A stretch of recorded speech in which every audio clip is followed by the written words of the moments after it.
আসসালামু আলাইকুম। এমপিও শিক্ষকদের বাড়ি ভাড়া ৬,৬০০ টাকা ও বেতন বৃদ্ধি ২০ আগস্ট থেকে এ বিষয়ে আমি বিস্তারিত আলোচনা করতেছি। ভিডিওটি শুরু করার পূর্বে এখনো যারা আমাদের এই চ্যানেলটি সাবস্ক্রাইব করেনি তারা সাবস্ক্রাইব করে বেল আইকনটি অন করে দিন।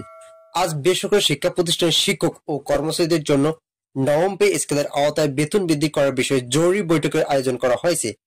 এছাড়াও বাড়ি ভাড়া আগের তুলনায় বৃদ্ধি করে শিক্ষকদের অবস্থানকে শক্ত করা হলো। জরুরি ভিত্তিতে এই মিটিং এ কার্যকর করার সিদ্ধান্ত নেয়। যেহেতু এমপিও শিক্ষকরা দীর্ঘদিন থেকে অবহেলিত ছিল, সেই দিকগুলো বিবেচনা করে অন্তর্বর্তীকালীন সরকার নতুন সিদ্ধান্ত গ্রহণ করলেন। প্রধান উপদেষ্টা ও শিক্ষা উপদেষ্টা প্রত্যক্ষভাবে নবম পে স্কেলের আওতায় বেতন প্রদান সহ সকল কিছু বিষয়ে দ্রুত সময়ের মধ্যে কার্যকর করার নির্দেশ প্রদান করেছেন। জানা যাচ্ছে আগামী ফেব্রুয়ারিতে নির্বাচন অনুষ্ঠিত হবে। এই নির্বাচনের আগে শিক্ষকদের সকল দাবি দেওয়া পূরণ করা হবে বলে জানা যাচ্ছে। বিভিন্ন সূত্র থেকে বলা হচ্ছে, বেসরকারি শিক্ষকরা সঠিক সময় বেতন এবং যথাযথ ভাতা বৃদ্ধির জন্য আন্দোলন করার পর অবশ্যই বাস্তবিকভাবে তাদের জন্য বিশেষ বৈঠক আয়োজন করা হয়েছে আজ রবিবার। ভিডিওটি চলাকালীন সময় এখনো যারা সাবস্ক্রাইব করেনি তারা সাবস্ক্রাইব করুন।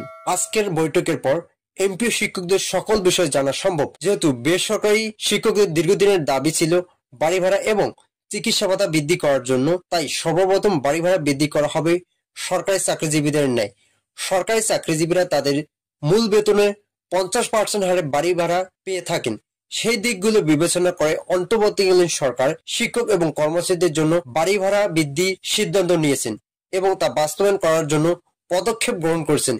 এই পদক্ষেপের ফলাফল খুব দ্রুত সময়ের মধ্যে গেজেট আকারে প্রকাশ করা হবে বলে জানা যাচ্ছে। যদিও শিক্ষা মন্ত্রণালয় থেকে ইতিমধ্যে নতুন কয়েকটি সিদ্ধান্ত নেওয়া হয়েছে, তবে এখন পর্যন্ত সেগুলো মিডিয়াতে প্রচার করা হয়নি, কেননা এগুলো অভ্যন্তরীণ বিষয়। যতক্ষণ পর্যন্ত জরুরি মিটিং করার পর ফলাফল প্রকাশ হয়নি, ঠিক ততক্ষণ পর্যন্ত এ বিষয়ে মাওসি কর্তৃপক্ষ কোনো মন্তব্য প্রকাশ করবেন না বলে জানা যাচ্ছে। যদিও তারা সরাসরি এই বিষয়গুলো নিয়ে কথা বলতে ইচ্ছুক নয়, তবে বিভিন্ন সূত্র থেকে আমরা জানতে পেরেছি নির্বাচনের আগেই বাড়ি ভাড়া এবং চিকিৎসা ভাতা বৃদ্ধি করা হবে এমপিও চাকরিজীবীদের জন্য। যারা এমপিও শিক্ষক আছেন তারা চ্যানেলটি সাবস্ক্রাইব করে আমাদের সঙ্গেই থাকুন।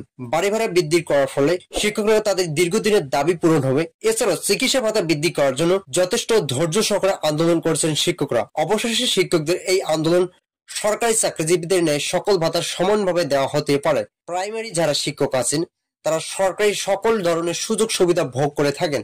সেই আদলে এমপিও শিক্ষকদের জন্য সকল সুযোগ সুবিধা প্রদান করা হবে। চিকিৎসা ভাতা কত টাকা পর্যন্ত বৃদ্ধি করা হবে এ বিষয়ে জানতে চাইলে মাওসির একজন ঊর্ধ্বতন কর্মকর্তা জানিয়েছেন, খুব দ্রুত সময়ের মধ্যে চিকিৎসা ভাতা বৃদ্ধি করা হবে। যেহেতু শিক্ষা মন্ত্রণালয় সকল কাজ বাস্তবায়ন করতেছেন, অবশ্যই এমপিও শিক্ষকদেরকে অপেক্ষা করতে হবে যাতে ধাপে ধাপে সকল কাজ বাস্তবায়ন করতে পারেন শিক্ষকরা। বাংলাদেশের অর্থনীতির অবস্থার উপর নির্ভর করে এই সিদ্ধান্ত বাস্তবায়ন করা যুব উপযোগী সিদ্ধান্ত বলে মনে করা যাচ্ছে। আজকের এই ভিডিওটি এ পর্যন্ত। আশা করি ভিডিওটি থেকে অনেকে উপকার পেয়েছেন। যদি উপকার পেয়ে থাকেন তাহলে অবশ্যই চ্যানেলটি সাবস্ক্রাইব করে আমাদের সঙ্গেই থাকুন।